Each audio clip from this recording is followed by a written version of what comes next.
వర్ధన్నపేట పట్టణ municipal కార్యాలయంపై Congress party జెండా ఎగరేస్తాం. MLA K R Nagaraju, CM Revanth Reddy నాయకత్వంలో వర్ధన్నపేట నియోజకవర్గ అభివృద్ధికి పెద్దపీట వేస్తున్నామని ఆయన అన్నారు. అలాగే ప్రస్తుతం వరంగల్ జిల్లాలో వర్ధన్నపేట 12 మున్సిపాలిటీలో రెండో సాధారణంగా ఎన్నికలు జరుగుతున్నాయని, 12 వార్డులకు 12 మంది కాంగ్రెస్ పార్టీ అభ్యర్థులు బరిలో నిలిచి ప్రచారంలో ముందున్నారని అన్నారు. 1వ వార్డు అభ్యర్థి బెజం పాపారావు ఎన్నికల ప్రచారంలో భాగంగా ఎమ్మెల్యే గారు ఎమ్మెల్యే ఇంటింటికి తిరుగుతూ ఓటర్లను కలుస్తూ కాంగ్రెస్ పార్టీ అభ్యర్థికి ఓట్లు వేసి భారీ మెజార్టీతో గెలిపించాలని కోరారు. ఈ కార్యక్రమంలో సిటీ మహిళా కాంగ్రెస్ అధ్యక్షురాలు నారగోని స్వప్న, మురళీగౌడ్, జిల్లా కాంగ్రెస్ నాయకులు రాయపురం సాంబయ్య, వర్ధన్నపేట మండల అధ్యక్షులు మహేష్ గౌడ్, పెద్ద ఎత్తున కాంగ్రెస్ పార్టీ కార్యకర్తలు పాల్గొన్నారు.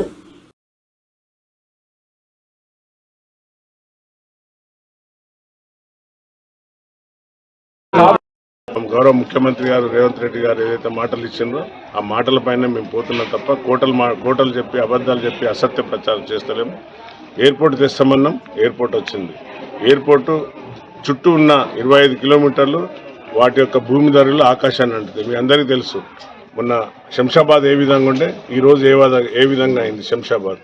ఇప్పుడు ఇక్కడ ఉన్న ఎవరైతే వ్యవసాయదారులు కానివ్వండి, లేక రియలేటర్స్ కానివ్వండి, వారి ధరలు ఆకాశాన్ని అంటుతాయి. ఇది ఫస్ట్ ఆన్సర్ నేను చెప్పేది ప్రజలకు మీ ద్వారా. రెండోది 200 కోట్లతోని ఇంటిగ్రేటెడ్ యంగ్ ఇండియా స్కూలు మన గువలబోర్డు దగ్గర కడుతున్నాం.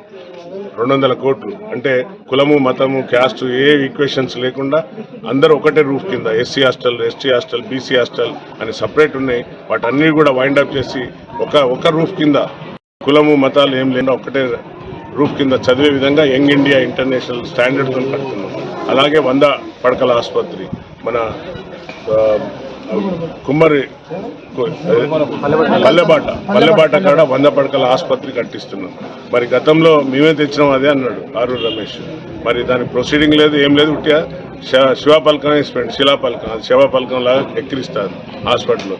దానికి మినిమం 5 ఎకరాలు కావాలి. 5 ఎకరాల స్థలం లేదు, ఏం లేదు. ఉట్టనే ఓవర్ నైట్లో ఒక 408 శిలాపలకాలు వేసిండు. 408 శిలాపలకాలు ఇప్పుడు శివపలకాలు ఎక్కిరిస్తున్నాయి అవి. కానీ మేము మొన్న సీఎం గారితో కొట్లాడి ప్రొసీడింగ్స్ తెచ్చిన 100 ఎకరాల పడకల ఆసుపత్రి వర్ధన్నపేటలో కట్టుకోబోతున్నాం. దాని మీద కూడా కామెంట్ చేసిండు. నాకు సర్పంచ్ ఎలక్షన్ల కోసం ఉప్పర్పల్లి తీసుకుపోయాడు, మళ్ళీ మున్సిపాలిటీ ఎలక్షన్ల కోసం వర్ధన్నపేటకు తెచ్చాడు, మళ్ళీ జెడ్పీటీసీ ఎలక్షన్లకు ఎక్కడికో తీసుకుపోతా అంటారు. డ్రైనేజీలు కడతారు, ఎలక్ట్రిక్ పోల్ వేస్తారు. ఇది కామన్ థింగ్. నువ్వు ఏం ఈ దళిత కాన్స్టిట్యున్సీ ఒక్కరికి కూడా ఒక డబుల్ బెడ్రూమ్ తెచ్చిన ఘనత నీకు లేదు. అదే నేను క్వశ్చన్ చేస్తున్నా. నీకు అసెంబ్లీలో మాట్లాడిన దానిపైన ఆ తండాలను మళ్ళీ గ్రామ పంచాయతీగా తీర్చిదిద్దే బాధ్యత కూడా తీసుకున్నావు. సో అక్కడ నువ్వు ఏం చేసినావు, ఆ తండాలను తెచ్చి ఒక రియల్ ఎస్టేట్ వెంచర్ వేసినావు. అది ఇప్పుడు ఆ వెంచర్ ఎక్కిరిస్తాను. కానీ మేము ఎయిర్పోర్ట్ తెచ్చినాం కాబట్టి ఇప్పుడు ఆ వెంచర్ కూడా రెక్కలు వస్తాయి. తప్పనిసరిగా ఆ వెంచర్ కూడా 3 పూలు 6 కాయలాగా తయారవుతుంది. కానీ నీకు ఎంతసేపు నీ సొంత కాంట్రాక్టులు, సొంత రియల్ ఎస్టేట్, వర్ధన్నపేట కాన్స్టిట్యున్సీ చుట్టూ ఉన్న భూములపైన కన్నుండే నీకు. అదే అక్కడ రైతులను కోసపెట్టి వాళ్ళని లాకప్ లేసి పెరమలగూడెం రైతులను నువ్వు వీడియోలో చూసుకుంటా నీ వికటాసాన్ని ప్రదర్శించుకున్నావు. మరి ఈరోజు కేటీఆర్ అనే వ్యక్తి వస్తున్నాడు ఇక్కడికి. ఆయన మున్సిపల్ శాఖలు ఉండే, మరి కనీసం కలిపేటప్పుడు ఈ తండాలను కలుపుతున్నారు ఎందుకని క్వశ్చన్ చేయలేదు. ఈరోజు నేను మీడియా ద్వారా అడుగుతున్నా, నువ్వు మున్సిపల్ శాఖలు ఉండి వర్ధన్నపేటకి ఏం చేసినావో జవాబు చెప్పు. ఎన్ని ఇంద్రమిల్లు ఇచ్చినావు జవాబు చెప్పు. మరి దళితుని ముఖ్యమంత్రి చేస్తా అన్నాడు మీ అయ్యా, చేసిండా? మరి 10 లక్షలు దళితులకు అకౌంట్లో ఇస్తాడు, వేసిండా? ఇట్లా మేము ఉన్నాం, ఎమ్మెల్యే నేనున్నా, మినిస్టర్ మా పొంగులేటి సీనాని ఉన్నాడు, మరి మా సీఎం గారు రేవంత్ రెడ్డి గారు ఉన్నారు. ఏది రావాలన్నా ఏది చేయాలన్నా కూడా కాంగ్రెస్తోనే సాధ్యమవుతుంది. కాబట్టి నా మున్సిపాలిటీలో ఉన్న వర్ధన్నపేట ప్రజలందరినీ కూడా చేతులెత్తి నమస్కరిస్తున్నా. ఇక్కడ ఉన్న 12 వార్డులను గెలిపించి మాకు అందించండి.